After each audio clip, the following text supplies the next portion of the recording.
राधे राधे, जय श्री कृष्ण। सभी बहनों को बड़ा प्यार भरा नमस्कार। आज बड़ी ही प्यारी कथा है कि कैसे भगवान और अनजाने में भी दर्शन दे जाते हैं। एक बनिया था और बनिया रात दिन भगवान की पूजा किया करता था, लेकिन वो थोड़ा लोभी था और लोभ करके वो कहता था कि मैं क्या करूं, पैसा तो मैं खर्च करना नहीं चाहता और मैं पूजा करना चाहता हूँ। अब तो उसने क्या किया, एक पंडित के पास जाता है, उससे कहता है कि पंडित जी मुझे कोई ऐसा उपाय बताओ जिससे मेरी पूजा हो जाए, भगवान भी प्रसन्न हो जाए और मेरा कुछ भी ना लगे। अब वो बोला पंडित कि ऐसी कैसी पूजा बता दूं, सारी चीज़ों में पूजा में तो टाइम भी लगता है और पैसे भी खर्च होते हैं। तो वो बोला नहीं जी, मुझे तो ऐसी बताओ कि मेरा पूजा भी हो जाए और मेरा कुछ खर्चा भी नहीं। तो बोला कि तुम मानसिक पूजा कर लो। कि मानसिक पूजा कैसी होती है, कैसा कर अपने घर में एक छोटे से कान्हा जी ले आ और लाकर उनको बिठाकर मन ही मन हृदय में प्रार्थना करना कि हे भगवान, एक कान्हा जी आप नहा लो। तो स्टार्ट कर लेंगे।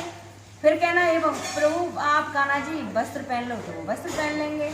ये कहा कि मन से तिलक लगा लो, तो वो तिलक लगा लेंगे। तो ये तो पंडित जी बहुत अच्छी बात की आपने, और मैं तो ये सब कर दूंगा आराम से। अच्छा ठीक है। तो अब वो अगले दिन नहा धो के और बैठ गया। तो कहा आ जाओ कान्हा जी नहा लो, स्नान कर लो। उसकी स्नान, आ जाओ कान्हा जी वस्त्र पहन लो, आ जाओ कान्हा जी चंदन लगा लो। अब तो उसकी ऐसी लालसा बढ़ती गई, दिन पे दिन भगवान की तरफ इतनी प्रीत हो गई उसकी कि सुबह उठे, नहाए धोए और बैठ जाए। अब ऐसे ही समय व्यतीत होने लगा और एक दिन वो बोला कि क्यों ना मानसिक भंडारा भी कर दें। तो उसने क्या किया कि मानसिक भंडारा करने लगा। तो भंडारा में सोचा कि आज सारे गांव को जमाऊंगा। तो सारे गांव को जमाऊंगा, जमाने के बाद क्या करूंगा, उसने कहा हलवाई, मन से ही हलवाई बुला दिया, बोरियां लगवा दी चीनी की और भट्टी चलवा दी, खीर बनना शुरू हो गई।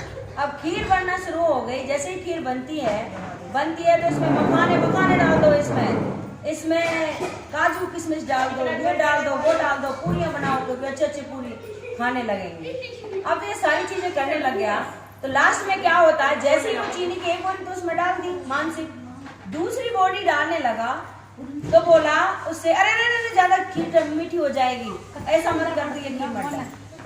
अब मत डाल, जब से वो हाथ पकड़ लेता है कि नहीं, इतने में ही भगवान मेरे कान्हा प्रसन्न हो जाते हैं और प्रसन्न होने के बाद कहते हैं कि अरे बढ़िया, कम से कम मन की पूजा कर रहा है, इस खीर को अब तो मीठी होने दे, अब तो मीठी हो जाने दे। और तूने तो मानसिक पूजा में भी भंडारा किया और इसमें भी खीर मीठी नहीं होने दी।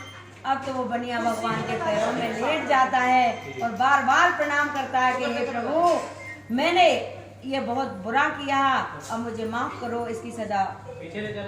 और अब वो कहता है कि मुझे कोई ऐसा उपाय बताओ प्रभु, आज से मेरी आपके चरणों में हो जाए। तो वो कहता है बनिया, तूने मानसिक पूजा की, लेकिन पूजा के भावना से तू मेरे अंदर इतना बढ़ गया कि मेरा तूने दिल जीत लिया। मांग क्या मांगता है? कि वो बोला कि भगवान मुझे कुछ नहीं चाहिए, आज से मैं धन दौलत सारी छोड़ता हूँ और आपके चरणों की भक्ति करना चाहता हूँ। उसी दिन से वो बनिया वृंदावन चला गया, वहीं राधा कृष्ण के दर्शन करे, परिक्रमा लगाए और अपना जीवन व्यतीत करे। यही करते हुए और उसका जीवन व्यापन हो जाता है। और ऐसी सभी बहनों से प्रार्थना है कि भक्ति भगवान की जरूर करनी चाहिए और करते करते भक्ति में सभी कुछ मिलता है। और कान्हा जी तो इतने अच्छे हैं, इष्ट देवता हैं, सब प्रसन्न हो जाते हैं। अगर ये मेरी कथा किसी को अच्छी लगी हो तो कृपया लाइक सब्सक्राइब जरूर करें, कमेंट में लिख के जरूर भेजें कैसी लगी। राधे राधे, जय श्री कृष्ण।